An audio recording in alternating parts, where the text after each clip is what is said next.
Hello, everyone. Welcome back to yet another political episode. So, long time no see. We have yet another politician, the second one of the year, and it's actually much of a devastating one. Joe Lieberman. We know this man, Joseph Lieberman, Joseph Isidore Lieberman, the United States Senator from Connecticut and the running mate for Al Gore, has sadly passed away at 82 years old. And to be honest, with all sincerity, I have to tell you, I would never vote for Joe Lieberman, but I will tell you, Joe Lieberman represents what the Democratic Party used to be. And usually in these videos, we don't go into attack mode on the Democratic Party. We don't attack our opponents. We want to respect. But I want to, on this channel, we do consider Joe Lieberman to be an ally, especially when it comes to the likes of Lowell Weicker, who we will be talking about in a little bit in this video. I will tell you, Joe Lieberman's electoral history was very amazing and interesting. Joe Lieberman has a centrist record. If you call him a left winger, that's an understatement. He's not a left winger. In fact, he is pretty conservative.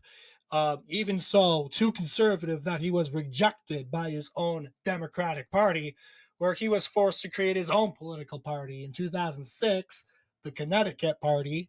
Not the no, that's Lowell Weicker made that party, but Connecticut for Lieberman, that political party, which was a radical centrist political group in Connecticut. So we're gonna, without further moment ado, we're gonna get started talking about Joe Lieberman.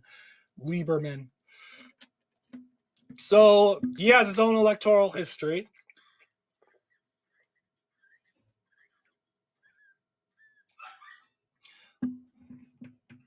Joe Lieberman was elected in 1980. And you'll see he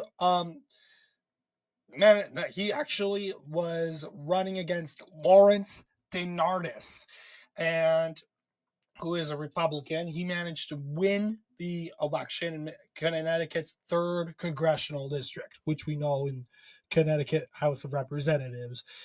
This district is strongly Democrat, I believe. It doesn't look. Well, we'll see.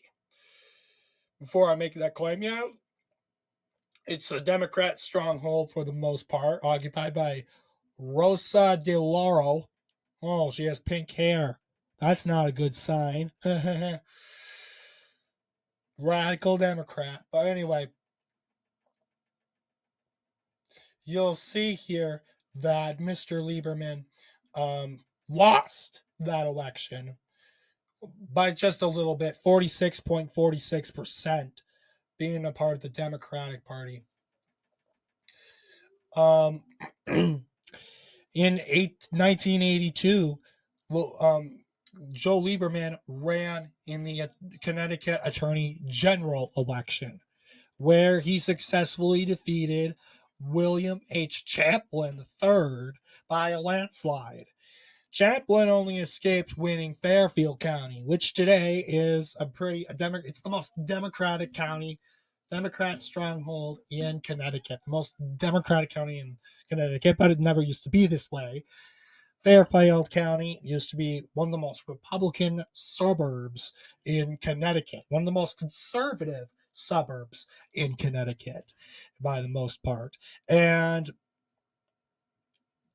if not, probably the most conservative county of all Connecticut, Fairfield County. Yes, it looks like that is our friend William H. Champlin's county that he has won. And Joe Lieberman won on a landslide, winning every county except for that Fairfield County in 1982. And let's see. Yes, Democrats keep the Attorney General's office in Connecticut.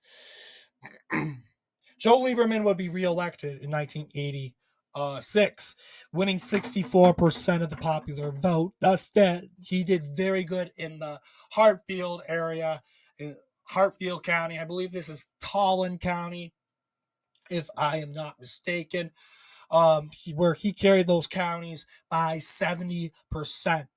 That said, he flipped Fairfield County, carrying around the 50 percentage point, defeating Richard E. Arnold.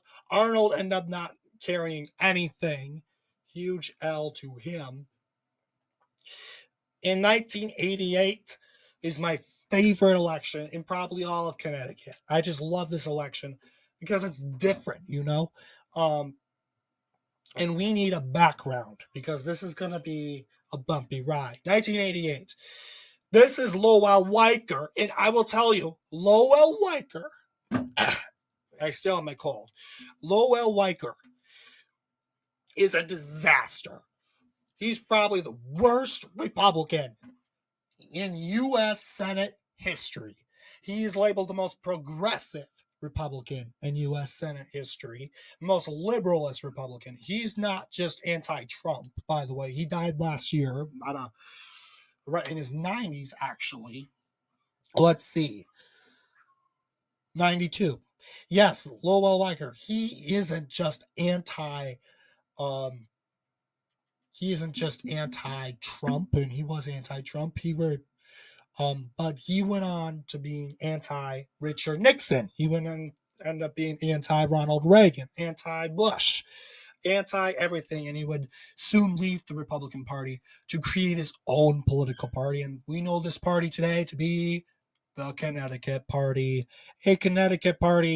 a center-left political party. Reality, Lowell Weicker is just beyond far left. He has a Bernie Sanders voting record for a Republican, and he advocates for the separation of church. Well, I mean, our country establishes a separation of church and state, but this guy wants to remove all religion from government.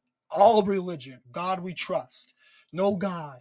This guy is probably the most anti-religious person in the world. Everyone hated him. So much so that Republicans had no choice but to vote Democrat. They ended up conservative leaders like James L. Buckley endorsed. Buckley, we talked about him. Go back a couple of videos in 2023. We talked about him. He was a huge opponent of Weicker. He is, his critics call him too far right. As he was more too far right for New York for sure, because he lost re-election. But he was probably the biggest staunch opponent. If you would say, which opponent was your biggest opponent in the Senate, it would be Lowell Weicker. These two men went back and forth each other. They could not stand each other. That said, Buckley, along with his brother, who is a leader of the conservative movement. Let's see.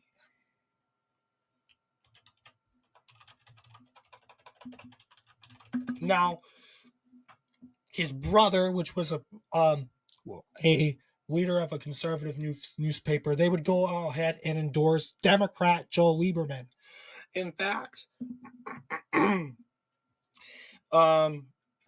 Buckley just moved to Connecticut, and he ran in the Connecticut Senate election, so he's technically a Connecticut resident. And he moved the whole entire Connecticut GOP to go and endorse Joe Lieberman. Joe Lieberman ran on a conservative platform. And I wouldn't say more center-right, but he had to get all those conservative voters. He had to make sure that, hey, you know what? Lowell Weicker, the progressives are aggressively going to back Weicker. For sure.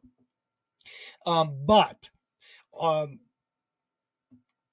Lieberman did not want those conservative voters just to not vote like they usually did. They never used to vote. 1982, Weicker. They never voted for Weicker. They just stayed home. Same deal with conservative. They kept staying home, and the left wing would split between Lowell Weicker and the generic Democrat.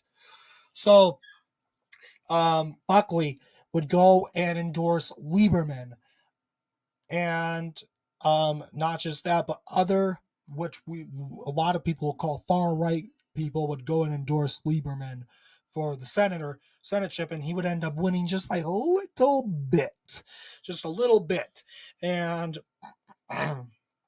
he managed to carry Litchfield, New Haven, and Hartfield counties. Fairfield County continued to stay with Weicker.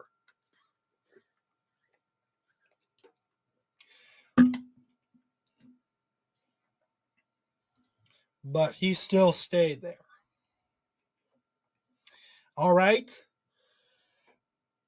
But don't worry, we'll be talking about Lowell Weicker in a little bit. But going back tonight, we continue on. Joe Lieberman's a star. Actually, hang on. He actually created an alliance with the Connecticut Party, which was created by Lowell Weicker. So they kind of, despite being very far left, Lowell Weicker does not like Joe Lieberman. He calls him too far right, even though I would say he's more center left. But the Connecticut Party, the chairman, even though Lowell Weicker's technically the leader, would go out and create an alliance with Lieberman because they both oppose the Republican Party. Jerry LaBroila. You'll see Lieberman did best in these counties west of the New York City metro for some reason, near the Rhode Island border. 70%, but he ultimately won a landslide, his biggest win in his whole career. In 2000, Joe Lieberman will face the convicted criminal Philip Giordano. He is a Venezuelan immigrant from Italian descent and a former Marine. And it wasn't mainly because he was a Marine. He was more of a convicted criminal.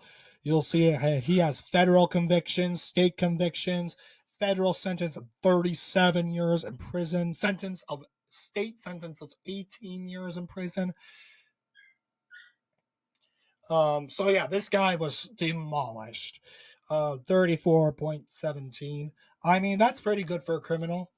He didn't pick up any counties, of course, but to be honest, Jerry LaBroila, who I assume isn't a convicted criminal, did worse. So yeah, Philip Goriando, he's living his best life knowing that he beat the previous Democrat. And that again, guys, shows that, yeah, convicted criminals, a lot of people, they think they only get single digits. No, they can carry stuff. They might not win, but they can go home with something. In this case, Philip Goriando didn't come home with anything. Here's another election I like. 2006.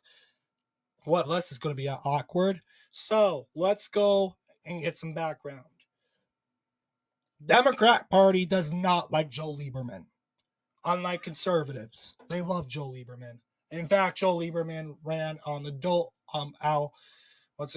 the 2000 presidential election under the Al Gore ticket. Gore Lieberman. And what ends up happening is, I guess maybe they blamed Lieberman for Gore's defeat, but ultimately the Democrats were not such a fan of Lieberman anymore. So much so, they decided to get this guy named Ned Lamont. He's the incumbent governor, believe it or not. They get this guy, Ned Lamont, to try to face off Lieberman. And surprisingly, nobody expected this, though. Maybe they did. But Lamont won the Democratic nomination, kicking Lieberman, the incumbent, out. That said, Lieberman only won New Haven County in the Democratic primary. performing best in Tolland County. But Lieberman said, no, I'm actually not going to quit. I'm going to form my own political party, Connecticut for Lieberman, which is a radical centrist political party. Doesn't really pick a political position. And it dissolved in 2013, right when Lieberman left office. So you can't vote for it anymore. But this political party, 25 the founder, 25 Lieberman supporters. I wonder what that is, but they would campaign using previous ads not even 4 years ago, 4 terms ago, that were originally made from Lowell Weicker. Why? Well, Lowell Weicker comes out and he says, I'm going to back Ned Lamont. We need Ned Lamont. And Lowell Weicker is now an independent, a pretty left-wing independent now. He is going to back Ned Lamont for the nomination. Once again, the conservatives, I would say this is not so much of a... Conservatives would probably go for Alan Schlesinger, but then again, he did a really bad job getting conservative voters. Like, 9.62 is bad. I would argue that most conservatives went and voted for Joe Lieberman, and that's what he did. Joe Lieberman launched old campaign ads originally aimed at Weicker, and instead used them against Ned Lamont because he played with the idea, and the narrative was that Ned Lamont was just a puppet, and that in the puppeteer and the puppet master was Lowell Weicker. And this was, once again, a rematch campaign. So, kind of cool how that went. Lowell Weicker is a previous figure brought up in this election, and ultimately, this third party called Connecticut for Lieberman wins in 2006. That, again, making Joe Lieberman an undefeated senator. So, I find that interesting. And I'll tell you guys, if I had to vote in 1988, I wasn't around in 1988, but I would vote. I'll get up early, and I'm going to vote for Democrat Joe Lieberman because I cannot let this guy, Lowell Weicker, he is very toxic. And he's a very godless man. He has a long-time Democrat voting record. He's only a Republican to get money. And luckily, he left the Republican Party. He created his own far-left political party. He left that political party and became an independent. He probably voted for Bernie Sanders. But what he did do was he voted for Clinton, Obama, Kerry, Gore. I'm not going in order by the elections. I'm just bouncing back and forth. He also voted for Biden. But yes, this guy's a huge progressive. Not as far left as Bernie Sanders, but he's close to that. He remains, by far, the most progressive U.S. Republican in the U.S. Senate.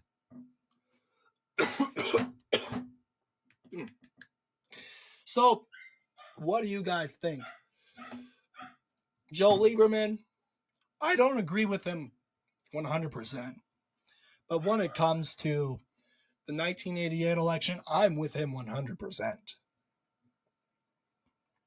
Because when it comes to him against Joe Biden and the current Democratic establishment, I'm with him. Like, he represents the old Democratic Party, and he ultimately died an independent, not willing to go back to that party. So, I do grieve for Mr. Lieberman. I do wish his family and his friends peace during this time. And I ask that we all may grieve in unity and harmony for Mr. Lieberman, who saved Connecticut in 1988 against the Weicker regime. Anyway, I want to thank you all for watching this video. And I'll see you all in the next political episode.